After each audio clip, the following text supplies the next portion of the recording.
Hello everyone, hope you're doing well. Today we are back looking at the suggestions passed to developers for August of 2021, and this time it is time to have a look at the aviation side of things. There's a bunch of cool stuff for ground forces, and also there's a bunch of cool stuff for aviation as well, with a few things that you may think you're familiar with, but it's a little bit all over the place. Anyway, let's get in there. Chomasuki comes with an interesting idea for Germany, and it is the Junkers Ju-88S3, but not technically just the S3, but the S series in general, the S1, S2, and S3. These were the final bomber models of the Ju-88 series, and the basic difference between them and others was they were equipped with a more powerful engine, either the BMW 801 or the Umo 230 engines. They're also the fastest of all of the Ju-88 bombers. They were able to go in excess of 600 kilometers an hour.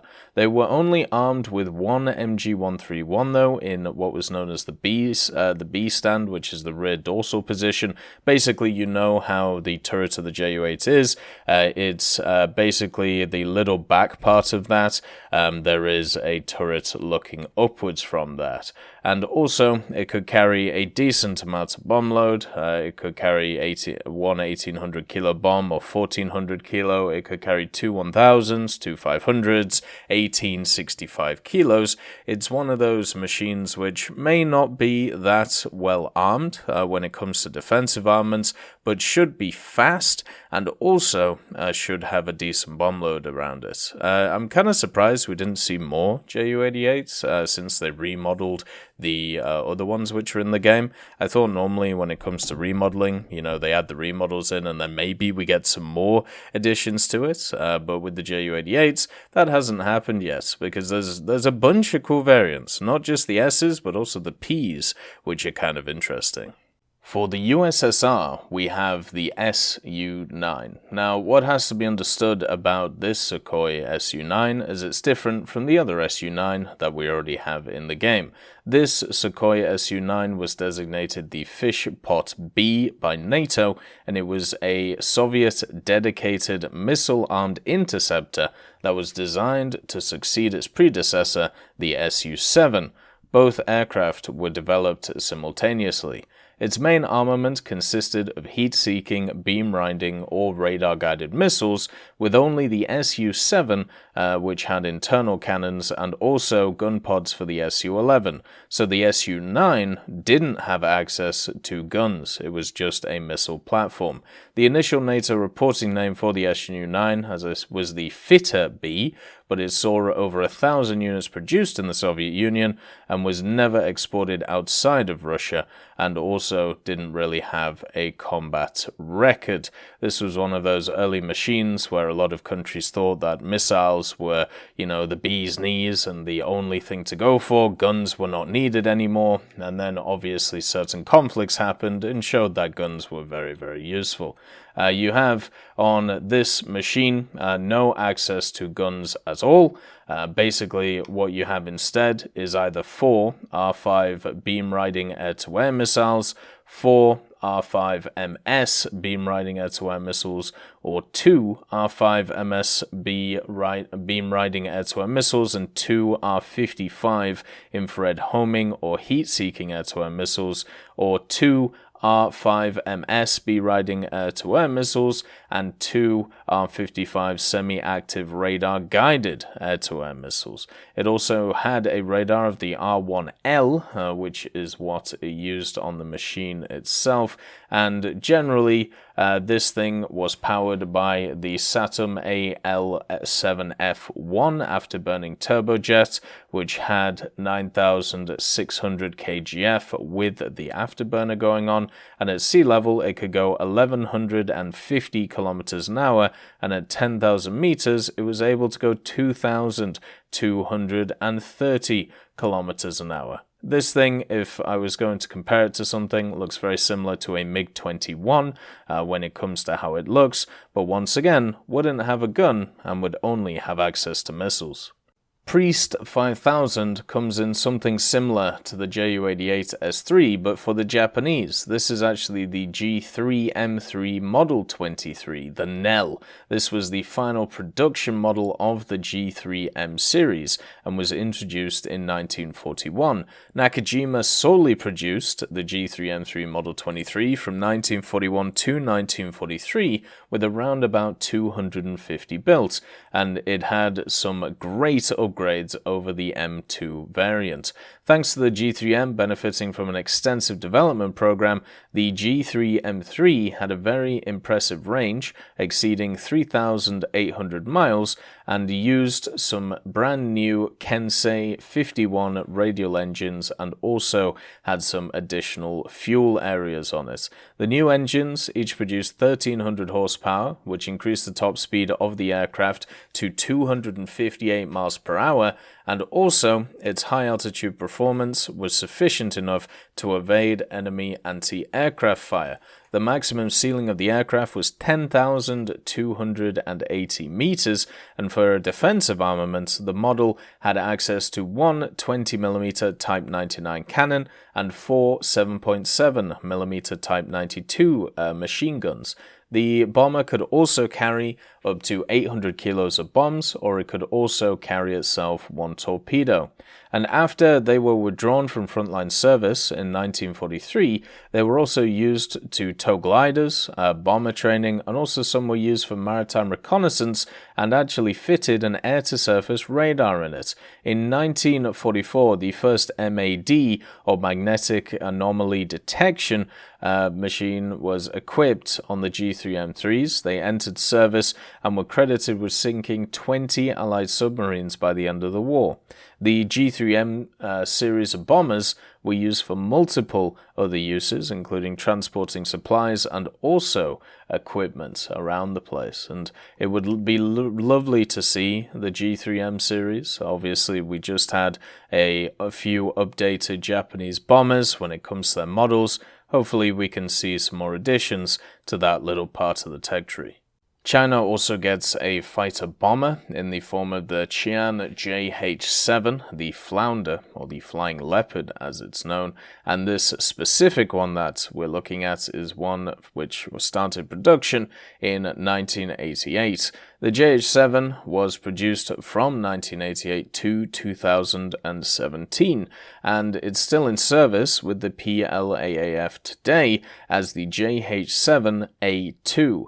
The program itself started in 1983 after it was authorized by Deng Xiaoping, and they were looking for a fighter bomber that would replace the H-5 and also the Q-5 that was in service. This machine is powered by two Xi'an WS9 Quinling turbofan engines and could go maximum speed of 1,800 kilometers an hour. At the same, it had a gun which was a 23mm twin-barrel GSH-23L autocannon with 300 rounds in it, and also access to 9 hardpoints on the machine, 6 in the underwing area, 2 wingtip, and 1 under fuselage.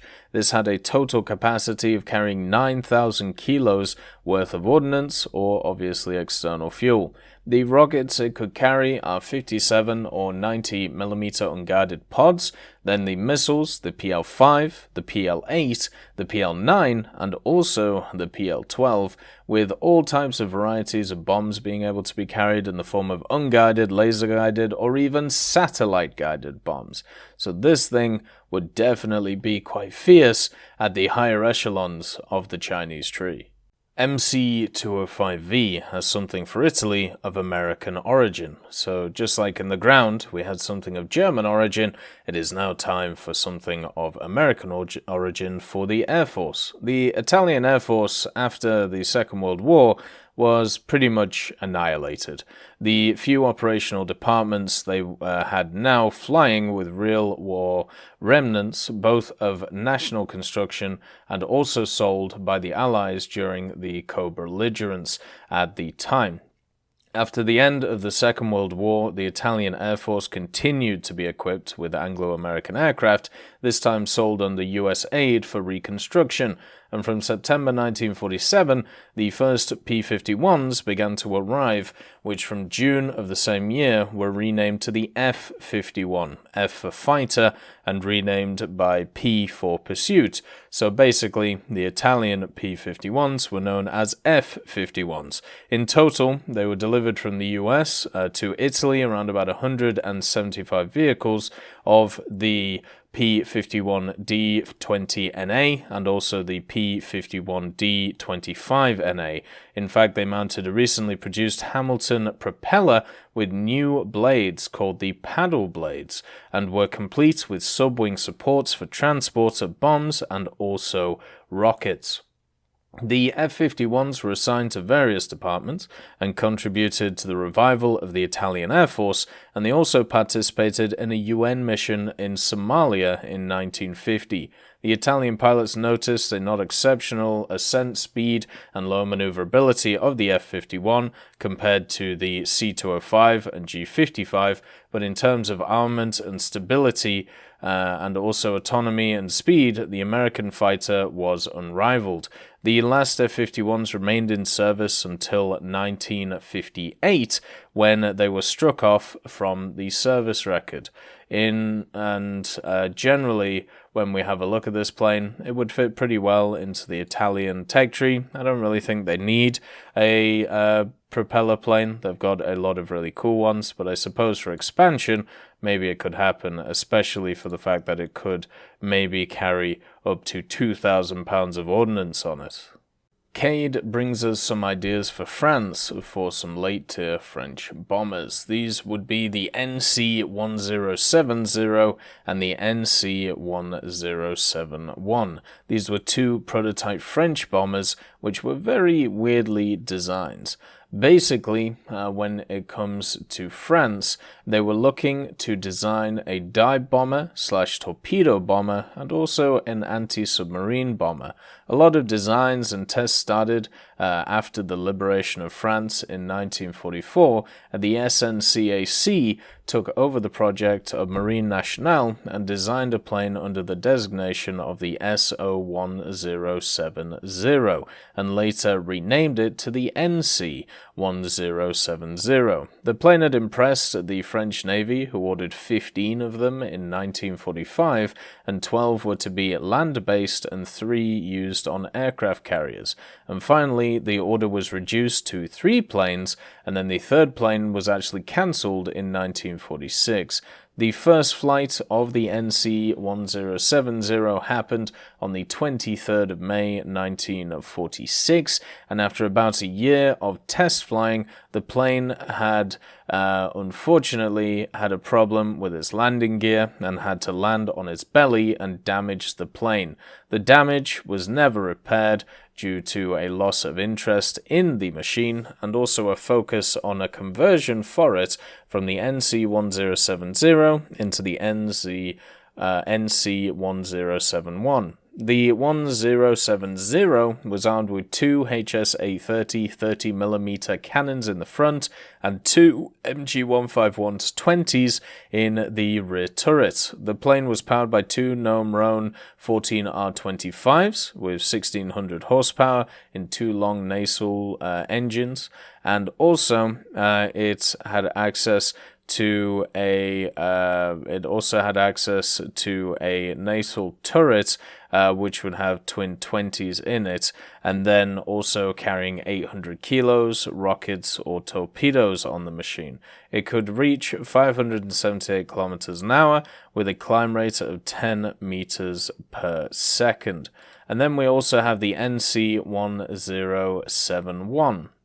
Now this was a conversion of the 1070 into a jet bomber.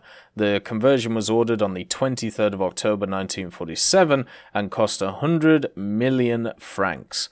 The modernized NC was soon renamed to the 1071, but due to the high cost of it, it was clear that the plane wouldn't be ordered. But it was considered important to the test of twin-jet bombers, and it flew for the first time on the 12th of October 1948 between Toussus-les-Nobles and also Bretigny.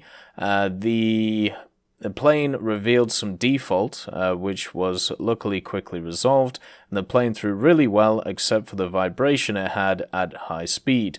After flying to the speed of 0.7 Mach, the plane was showing damage around the engines due to the air pressure, and because of the lack of interest in the plane, once again it was never repaired, and it was sent to the Engineer School of Rochefort to train new mechanics.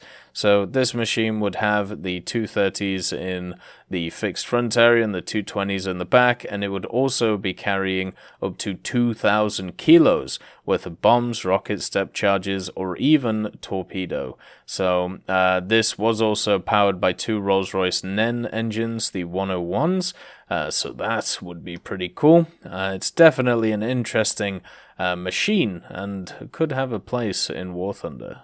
Keck Dermot has something for Sweden, and this is the J-35J, or the definitive Draken as it's known. It was basically the last version of the Draken which was used in mass production. It was used for just over a decade, with it being retired eventually in 1999, meaning that the Draken had been in service for nearly 40 years. Now, when it comes to the J-35J, obviously it is based off of the J-35F, a previous model. So let's start off with that. After deliveries of the J-35D were completed in 1964, Saab immediately got to work on producing the next variant of the J-35.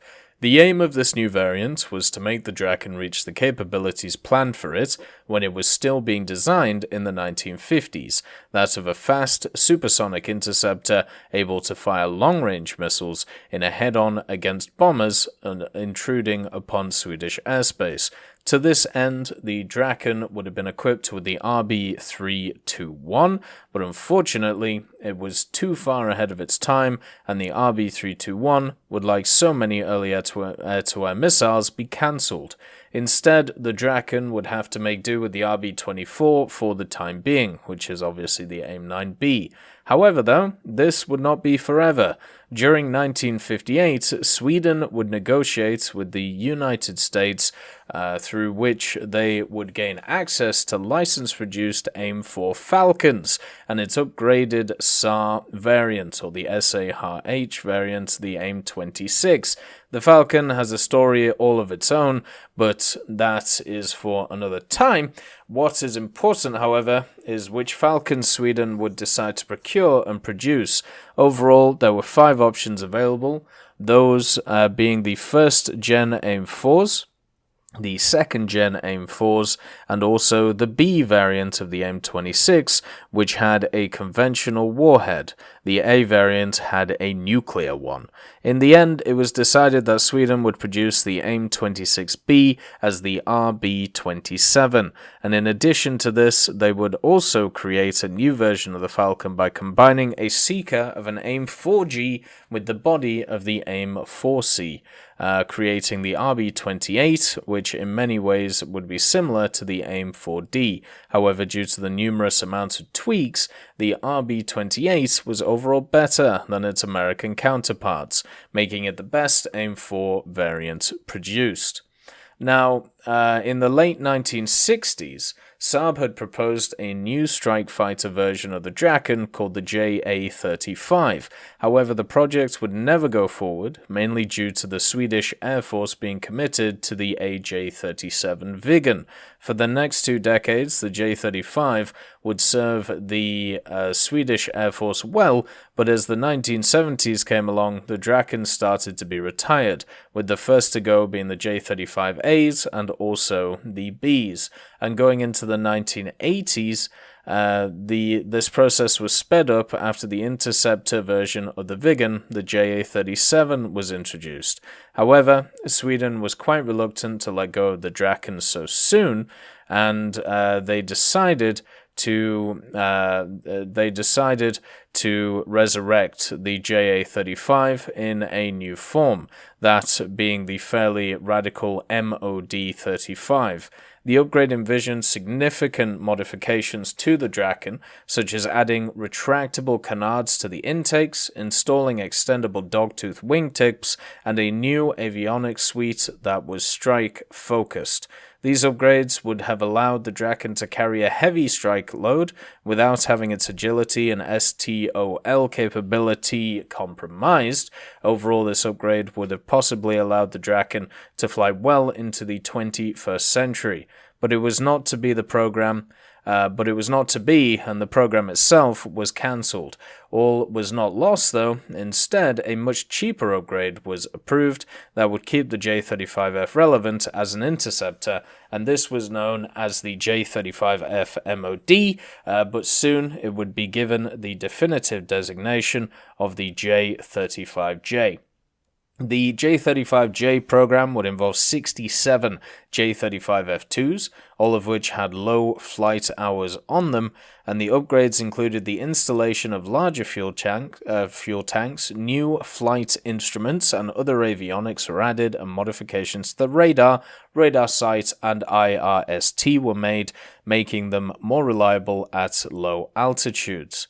And also, at the same time, in addition to these, changes were also made to the weaponry. The single Akan cannon's ammunition was increased to 120 rounds. It was previously 90, and new pylons under the intakes were added, which was solely for the use of RB-24Js. This brought the Draken's total missile count up to 6. The J-35Js would be delivered from 1987 to 1991 and will go on to be the last variant of the Draken to see service with the Swedish Air Force for 12 years, and it would also be the last variant of the Draken ever created. In 1999, the Draken service would come to an end, 47 years after the Saab 230's first flight back in 1952. In the time, the Draken had dutifully served Sweden and several other nations, and even in its old age, many Swedish pilots still saw it as a prized mount due to its still impressive performance and the challenge it provided compared to the easier-to-handle Viggen and also Gripen. It's also worth noting, too, that the Draken flew long enough to see the fourth-generation era of fighters, in which aircraft design would take advantage of features it pioneered, such as the Delta Wing idea, and also to create combat aircraft that were super maneuverable around it as well. So this would be the definitive Draken if it was ever added to the game, and would be very, very nice to see. That is all of the additions for Aviation in this month's Pass to Developers. Not too many issues with these ones. I think all of them are pretty cool, and hopefully we see some of them in the game at some point. I hope you all have a wonderful day, and I'll see you next time. I'd just like to thank Professor X 1718, Orangetail, Sakoshi Tiger, BRFC 15, Teddy, John Ryman, Universe A, Eugens Terry, Ambrosius McClellan, Daniel Stanton, Martinez, B. Young, and then Kyle Kin, Barine, Lafouche, and also Samuel Schlick for supporting the channel.